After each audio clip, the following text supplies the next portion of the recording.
요즘 대부분의 사람들은 AI 프롬프팅을 마치 채팅창에 지시를 입력하는 것처럼 생각합니다. 그리고 그저 답변을 기다리죠. 텍스트나 요약, 계획, 혹은 질문에 대한 답변을 요청하면 시스템이 응답하는 식이죠. 이런 방식이 자연스럽게 느껴지는 건 대화와 비슷하기 때문입니다.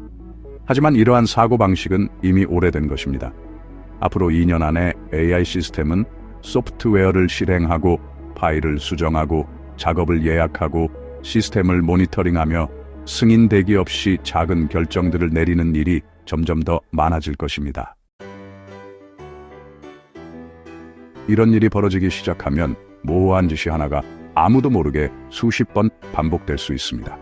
아무도 알아차리기 전에 말이죠. AI가 단순히 질문에 답하는 것을 넘어 지속적인 작업을 수행하는 방향으로 나아가고 있기 때문에 이러한 AI 지속 작업으로의 전환은 매우 중요합니다.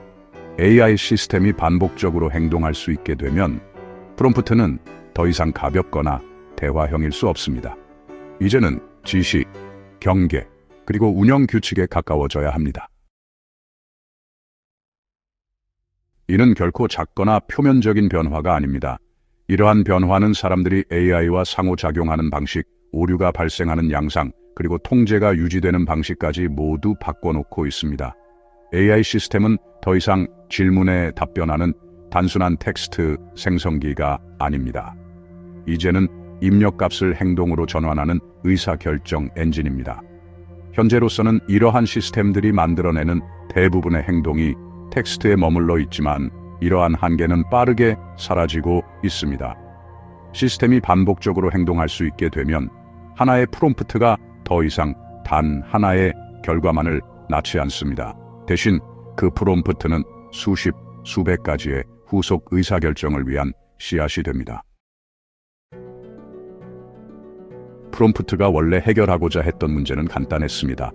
사람들은 프로그래밍 언어를 배우지 않고도 AI 시스템에 자신이 원하는 것을 전달할 방법이 필요했습니다. 자연어가 그 연결고리였죠. 사람이 작업을 설명하면 시스템이 작업을 시도하고 결과가 틀리면 사람이 다시 시도했습니다. 실패 비용이 저렴하고 되돌리기도 쉬웠기 때문에 이 방법은 효과적이었습니다. 잘못된 답변은 그저 화면 속 텍스트일 뿐이었으니까요. 하지만 이러한 시스템들이 도구를 조작하고 작업을 관리하며 행동을 유발하기 시작하면서 실패는 더 이상 가볍게 볼 문제가 아니게 되었습니다. 모호한 지시는 잘못된 변경이나 시간 낭비로 이어질 수 있으며 심지어는 아무도 모르는 오류들이 쌓일 수도 있습니다. 프롬프트는 시스템이 자유롭게 행동할 수 있도록 충분한 여지를 주면서도 동시에 그 행동을 통제할 수 있도록 해야 합니다. 구독 부탁드립니다. 시스템에 매번 무엇을 해야 할지 묻는 대신 사람이 지속적으로 적용되는 규칙을 정의합니다.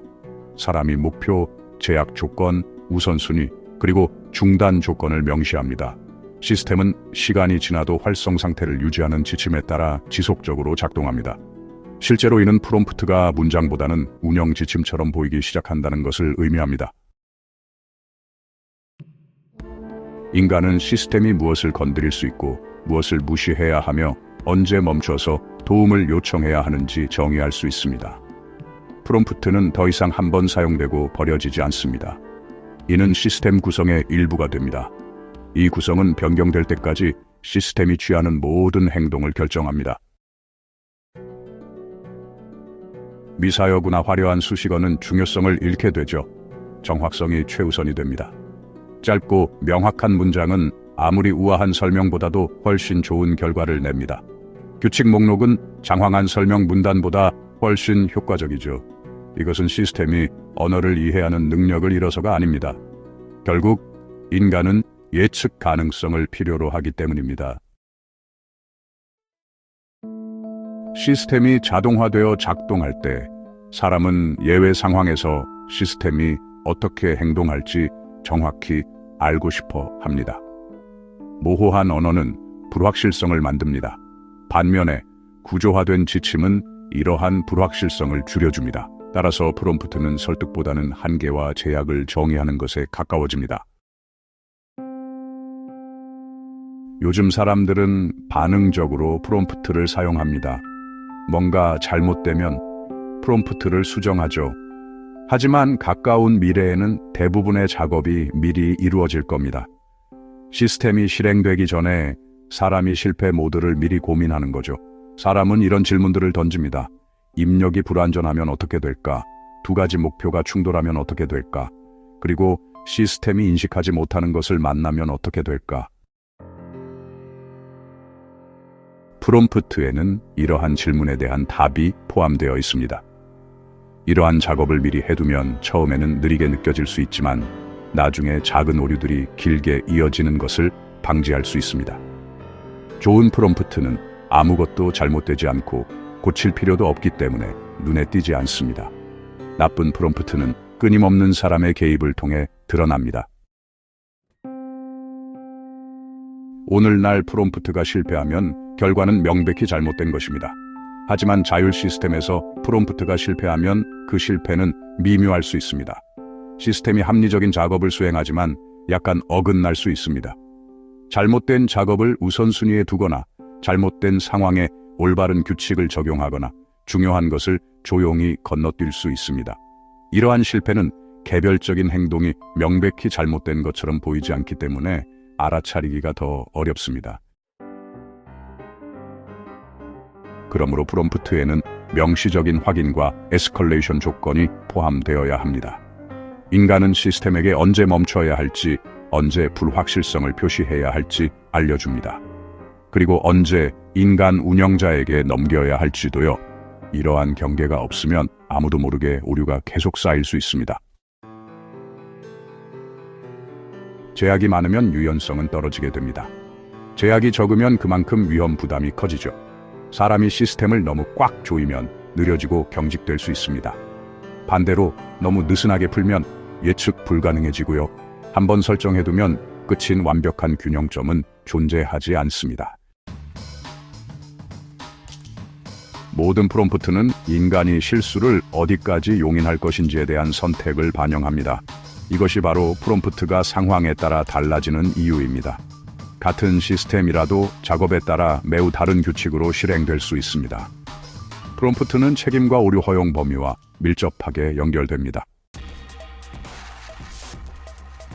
어떤 프롬프트도 인간의 판단을 완벽하게 담아낼 수는 없습니다.